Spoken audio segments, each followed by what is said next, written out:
Période difficile. À travers cette visite de travail et d'amitié que vient effectuer Annick Gérardine à Conakry, la France veut une fois de plus témoigner de son soutien sans réserve à la Guinée. Dans cet appui, 3 axes prioritaires ont été ciblés. Il s'agit de la santé, de l'agriculture et de l'énergie. Vous suivrez l'intégralité de la signature de ces accords juste après le journal. On reste avec la secrétaire d'État française chargée du développement et de la francophonie qui est en Guinée pour s'enquérir de la situation de l'épidémie de la fièvre Ebola. Elle s'est rendue au centre de traitement d'Ebola à Donka avant de visiter le laboratoire Pasteur. Cette visite de Annick Gérardin confirme le soutien inlassable de la France à la Guinée. Adjatou Bari. Donka, le plus grand hôpital de Guinée, abrite le centre de traitement Ebola de Conakry. Ici, 20 patients Ebola, dont 13 cas confirmés et 7 suspects, sont actuellement hospitalisés. Depuis son installation, ce centre a enregistré 70% de patients sortis guéris. Avec un ensemble de dispositifs mis en place, la ministre française du Développement et de la Francophonie salue le succès enregistré. Maintenant, il faut aussi dire qu'on guérit du virus Ebola. Il y a des cas, ils sont avérés, bien sûr. Il y a des cas qui, heureusement, en guérissent. Et je crois qu'il faut le redire, c'est-à-dire qu'en aucun cas, il faut que la Guinée ou les autres pays touchés de cette région restent isolés. Ma présence ici, c'est justement pour montrer qu'on peut venir soutenir, qu'on peut apporter notre soutien, que des médecins et d'autres personnels soignants peuvent aussi venir nous rejoindre. À cette visite de terrain s'ajoutent 2 tonnes de médicaments. Le lot est essentiellement composé de kits de protection individuelle. Il vient renforcer le plan accéléré de riposte déjà élaboré par la Guinée. Je voulais profiter de la même occasion pour remercier très sincèrement la France par rapport à ce don, par rapport à leur accompagnement face à cette épidémie à laquelle la Guinée aujourd'hui est éprouvée. La France a bien voulu faire un don de 5 millions d'euros dans le cadre de cette riposte contre la fièvre hémorragique à virus Ebola. Dans les prochains jours, le gouvernement français compte décaisser 9 millions d'euros et envoyer 25 experts français. Cela pour contenir la propagation du virus Ebola en Guinée. À la même page, l'OAS, Organisation ouest-africaine de la santé, apporte sa contribution dans la lutte contre le virus Ebola.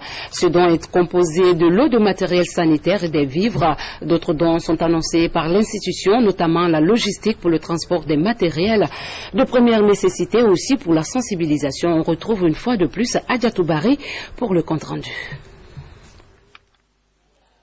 5000 paires de gants, 300 boîtes de flacons de chlore, 350 cartons de savon, des vivres et une importante quantité de médicaments. C'est le don fait à la Guinée par le président nigérian Goodluck Jonathan. Par ce geste de solidarité, il entend renforcer les dispositifs de riposte à l'épidémie de la fièvre Ebola. La mise en œuvre de l'opération est assurée par l'Organisation ouest-africaine de la santé. Nous sommes apportés à la lutte contre la maladie Ebola que le peuple guinéen est en train de mener.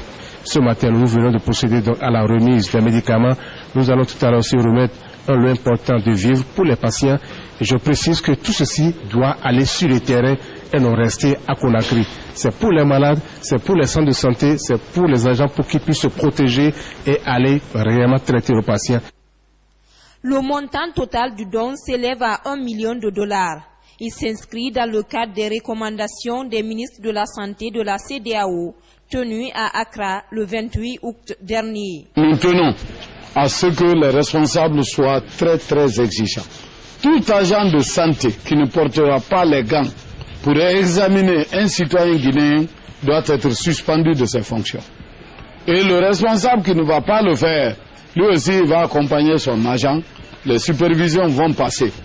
Et à partir de maintenant, s'il y a un seul agent infecté dans un centre de santé ou bien dans un cabinet, nous portons responsable le premier, le gestionnaire ou bien le propriétaire de ce centre. La seconde partie du don, elle sera utilisée pour l'achat de 10 ambulances et 10 pick-up par l'Organisation ouest-africaine de la santé. Mais avant, les 28 véhicules offerts par la Banque mondiale sont déjà déployés dans certaines préfectures pour contrer la propagation de la maladie. Les dons pour rompre la chaîne de contamination se ressemblent, mais les donateurs diffèrent par endroits. C'est encore l'UNICEF et la Bonagui qui viennent de procéder à la remise d'un important lot d'équipements et de matériel de protection au personnel médical de l'hôpital national de Donka. Rue de Kéra nous signe ce reportage. Ce matériel de protection pour le personnel médical de l'hôpital national Donka est essentiellement composé de gants et de solutions chlorées. C'est un geste de l'UNICEF. Il vient améliorer les conditions de prestation des agents de santé en cette période d'épidémie de la fièvre hémorragique à virus Ebola. Maintenant, par semaine, même par jour, nous sommes servis, nous sommes ravitaillés. Et nous rassurons nos autorités que nous allons utiliser ces gants au profit de nos patients et du personnel. Le matériel arrive au moment où les plus hautes autorités de la Guinée appellent à la solidarité nationale et internationale. Pour couvrir l'ensemble des activités, un plan de répartition hebdomadaire est déjà élaboré. 12 000 paires de gants seront distribuées chaque semaine. Le plan vise à répondre au schéma, une paire de gants, un acte médical. Donc ça c'est pour la semaine. C'est l'occasion pour moi d'informer toute la population que les gants de consultation d'examen pour la consultation sont gratuits. La prescription des gants aux malades est formellement interdite. L'hôpital, avec l'appui du ministère de la Santé et de tous les partenaires, se mettra vraiment au travail pour que les gants soient disponibles en fonction du niveau d'activité. Ce don fait suite à d'autres déjà effectués par le gouvernement et ses partenaires au service de santé.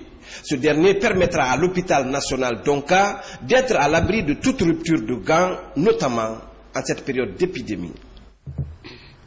Autre sujet, synergie entre les pays de la coopération sud-sud et triangulaire. La journée dédiée à cet effet vient d'être commémorée en Guinée. Elle vise à informer les uns et les autres, mais aussi les amener à s'approprier du bien fondé de cette coopération. Reportage Ramatoulaye Touré. C'est dans le cadre de la mise en œuvre de son plan d'action 2014 que la journée nationale sur la coopération sud-sud est célébrée. La journée est instituée par l'Assemblée générale des Nations unies. Il s'agit d'une réflexion prospective pour faire des projections sur les opportunités de partenariat entre pays en développement. La coopération sud-sud, elle est considérée aujourd'hui comme une coopération qui permet à un pays en développement de profiter de l'expérience et des connaissances acquises par un autre pays en développement.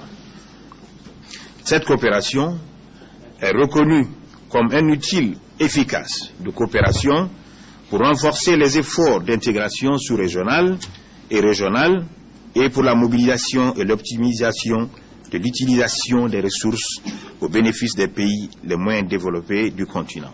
La coopération triangulaire généralement entraîne un travail tripartite, un travail en 3 volets d'identification et formulation d'une intervention où un donateur traditionnel est allié avec un producteur de coopération sociale pour financer et exécuter de façon conjointe une intervention dans un pays d'un degré de développement relatif.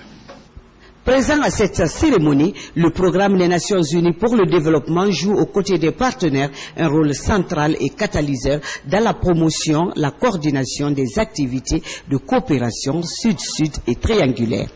Le système des Nations Unies apprécie et soutient cette démarche innovante de célébration de la coopération sud-sud. C'est une première et je ne doute pas que ces réflexions vont déboucher sur un plan de cadre pouvant inspirer les décisions au niveau national. Des rencontres ont permis de s'approprier le concept de coopération sud-sud et triangulaire. Le rayon de coopération entre la Guinée et le Maroc continue de s'étendre, pas seulement dans le domaine économique, mais le secteur de l'artisanat également se fait connaître, à en juger par l'existence d'une salle d'exposition et de vente d'œuvres d'art guinéennes. Elle porte le nom du chef de l'État, professeur Alpha Condé. Tierno Ousmane Diallo, reportage. On se croirait ici dans un musée ou dans une quelconque salle d'exposition artistique à Conakry, mais nous sommes à Casablanca, où la société ITCAN valorise la culture guinéenne. La collection d'œuvres artistiques fait découvrir aux visiteurs la diversité culturelle de la Guinée. C'est le showroom Guinée de Casablanca. L'espace a été aménagé il y a seulement 3 mois, après la visite du roi du Maroc en Guinée. C'est une collection qui est caractérisée par tout ce qui est éléments forts de la Guinée, le nimba, les matériaux que nous trouvons en Guinée, principalement. Ici, c'est le label Guinée qui est à l'honneur. Le masque Nimba est en miniature sur des meubles de luxe. Si l'essentiel du travail a été fait au Maroc, les responsables des lieux veulent impliquer les artisans guinéens et leur offrir la possibilité de moderniser leur travail. Pour le ministre en charge de l'artisanat, il y a là une véritable opportunité à saisir pour l'épanouissement du secteur artisanal en Guinée. Ce que nous sommes en train de voir aujourd'hui, ça se passe de commentaires, parce que tous les produits qui sont là, presque les 80% sont venus de la Guinée. Ça veut dire que l'artisanat marocain est confondu à l'artisanat guinéen. Ouvert à tous les visiteurs, ce lieu d'exposition et de vente d'œuvres d'art vient consolider les relations guinéo-marocaines, vieilles depuis l'indépendance de notre pays. Je voudrais dédier cette collection au président de la République, le professeur Alpha Condé. La société marocaine ITCAN, qui gère cet espace à Casablanca, est celle-là même qui a rénové le palais Mohamed V de Conakry. Elle envisage la construction d'un institut supérieur d'apprentissage et de formation professionnelle en Guinée. La mise en œuvre de l'ITIE Guinée se poursuit. Un groupe de personnes était en réunion pour évaluer le niveau d'avancement du processus. Les membres du comité de pilotage et ceux des commissions se sont penchés sur les activités de 2014 non exécutées pour des raisons liées à la présence du virus Ebola en Guinée. Francis Collier. Après l'adoption du rapport ITIE Guinée indiquant les indices de performance, les membres du comité de pilotage font désormais face à un autre défi. Maintenir ces indices de performance en matière de transparence dans le secteur minier. Mais avec la présence de la fièvre hémorragique à virus Ebola, la réunion de suivi d'étape constate que certaines activités prévues au titre de l'année 2014 n'ont pas été exécutées. Pour dire que nous avons des activités qui ont bénéficié de financements qui sont réalisés, comme certaines ont bénéficié de réalisation de financements qui n'ont pas été encore réalisés.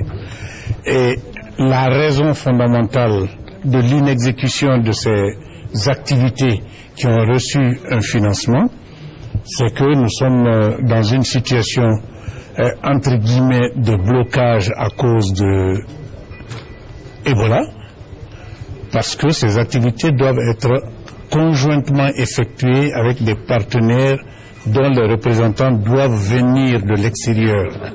Nous travaillons dans le cadre de la transparence dans les industries extractives.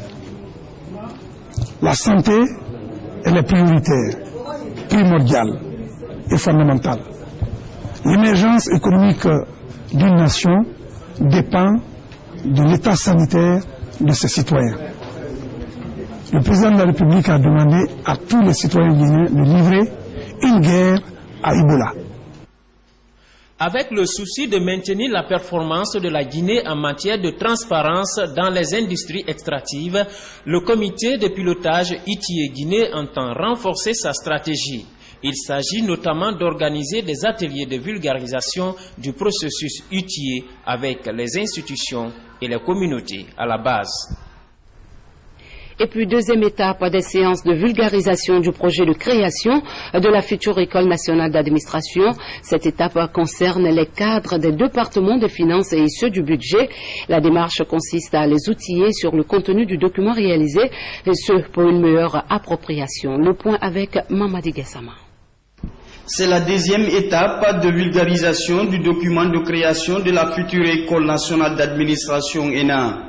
Cette fois, les responsables de ce projet sont avec les cadres du ministère des Finances et ceux du budget. C'est un document presque complet.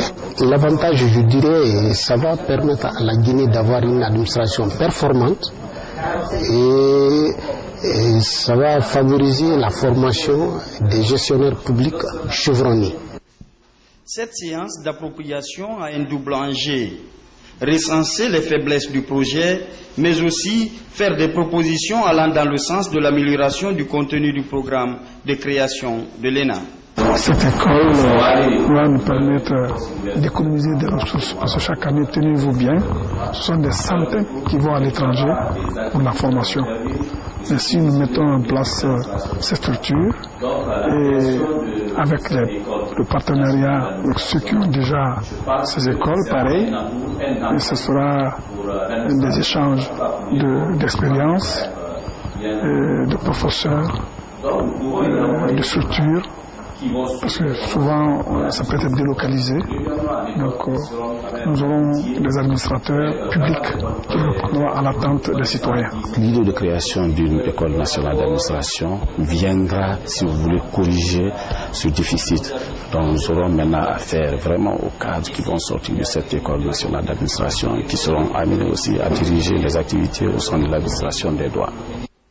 Placé sous la tutelle du ministère de la fonction publique, de la réforme de l'État et de la modernisation de l'administration, le projet École nationale d'administration se fixe pour objectif de contribuer au développement d'une administration publique compétente et performante. Dans l'actualité également, l'autonomisation financière de la femme passe nécessairement par une formation. C'est l'objectif de la création des centres d'appui pour la promotion du genre. Au centre d'apprentissage de Kaloum, par exemple, plus de 50 femmes bénéficient d'une formation. Cette formation leur permettra de générer des revenus et améliorer leur existence. Rose Pocho. Le centre d'autonomisation et de promotion de la femme à Kaloum. Ici, on y trouve des tissus et des objets d'art africains, des étoffes obtenues après un long processus. D'abord, la teinture, ensuite la couture. Ils sont confectionnés par une 50aine de femmes admises gratuitement dans le centre. Et c'est pas un boulot aussi facile d'encadrer des filles. On fait de notre mieux pour leur donner ce qu'on a au cœur. Et les cours sont faits gratuitement. Nous faisons un peu de tout.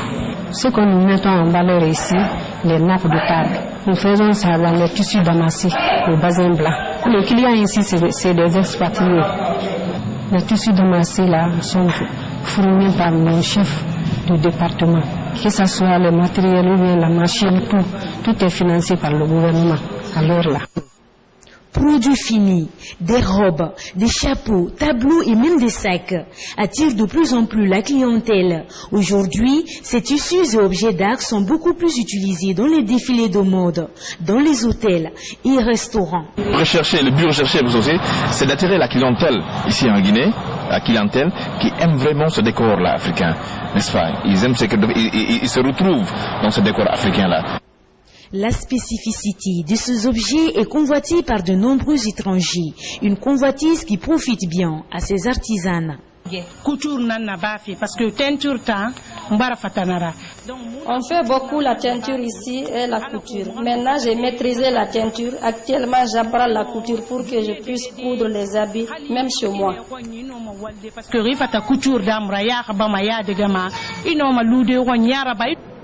Les autorités font de l'activité de ce centre pilote une priorité. Ces centres-là ont été créés depuis la Première République, mais c'était sous une autre appellation. C'était les centres de promotion féminine à l'époque.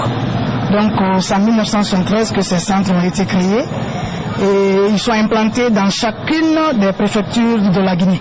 Les objectifs qui sont assignés à ces centres, c'est d'assurer la formation professionnelle aux jeunes filles à travers l'apprentissage des métiers. Déjà, plus de 50 femmes ont été formées dans les 36 centres du pays et 300 jeunes filles sont attendues dans les jours à venir. L'anniversaire des combats de Bassey a été commémoré en Guinée. C'était en 1870 où le territoire français a été occupé par force. Nombreux sont les invités qui ont pris part au cocktail organisé par le chef de la mission de coopération et de défense et les coopérants militaires français en Guinée.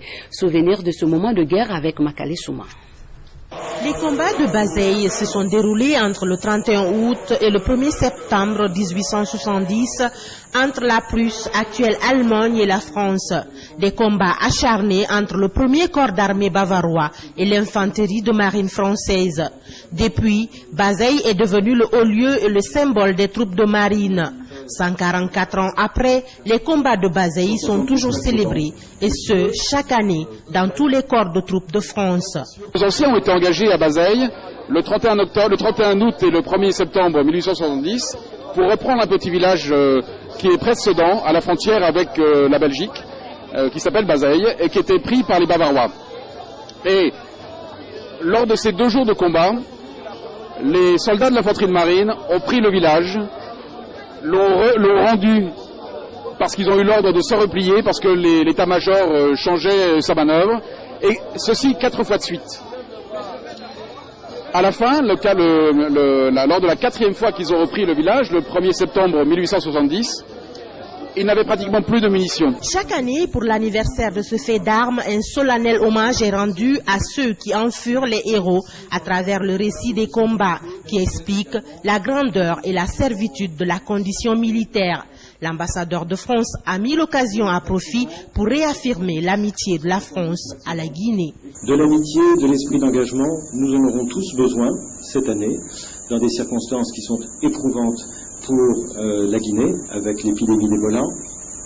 Je crois que nous avons, jusqu'à présent, montré, et nous montrerons plus encore, je le dis notamment devant monsieur le ministre, directeur de cabinet du président de la République, que la France a comme souci et à cœur de s'engager aux côtés de la Guinée, avec la Guinée. Pour ce 144e anniversaire de ces combats et de la rentrée 2014 de la mission de coopération de défense, les nouveaux et les anciens coopérants sont présentés et puis des calots offerts en guise de cadeaux, des marsouins aux nouveaux et à leurs épouses, mais aussi à quelques camarades guinéens. La coopération militaire française aide beaucoup l'armée guinéenne dans plusieurs domaines, mais c'est une coopération qui va vraiment vers la montée en puissance de cette armée guinéenne. Les combats de Bazeilles sont, selon les récits, un très bel exemple des plus belles vertus militaires, d'où leur commémoration depuis 1870.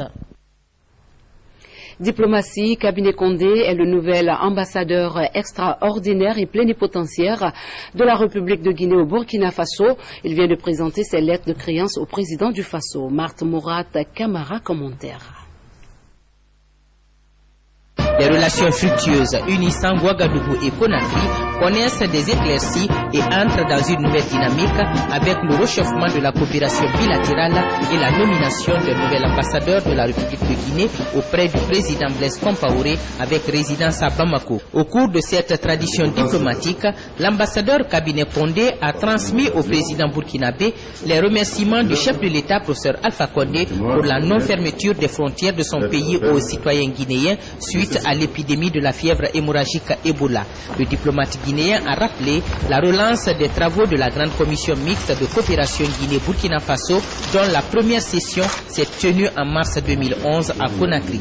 De son côté, le président Blaise Compaoré, satisfait de l'excellence des relations bilatérales entre nos deux pays, a notifié son engagement à œuvrer pour leur approfondissement en leur conférant une nouvelle impulsion au bénéfice mutuel des deux peuples. Il a exprimé sa compassion et son soutien inconditionnel à son frère et ami professeur Alpha Condé ainsi qu'au peuple de Guinée face à l'épidémie de la fièvre hémorragique Ebola.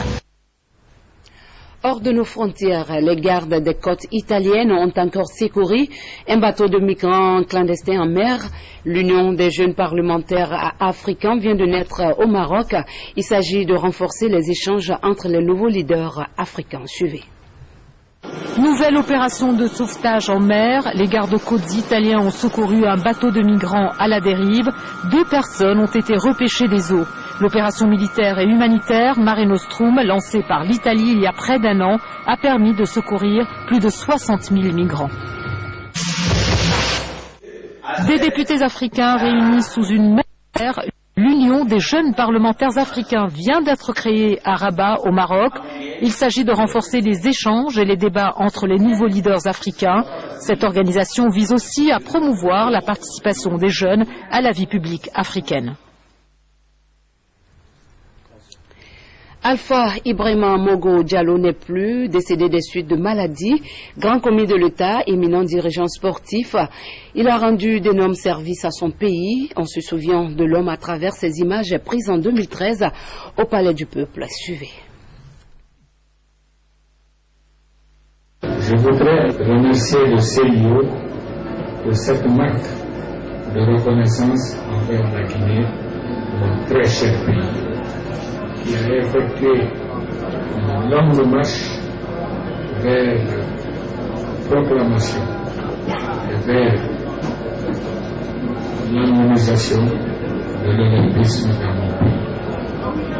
Mes très chères gratitudes vont justement à mon pays, à notre pays, la République de Guinée. Le programme des cérémonies funèbres fera l'objet d'un communiqué. Que Dieu ait son âme, amine. Ainsi s'achève cette édition. Merci à vous de l'avoir suivi et surtout restez avec nous pour la suite de nos programmes. Bonsoir à tous.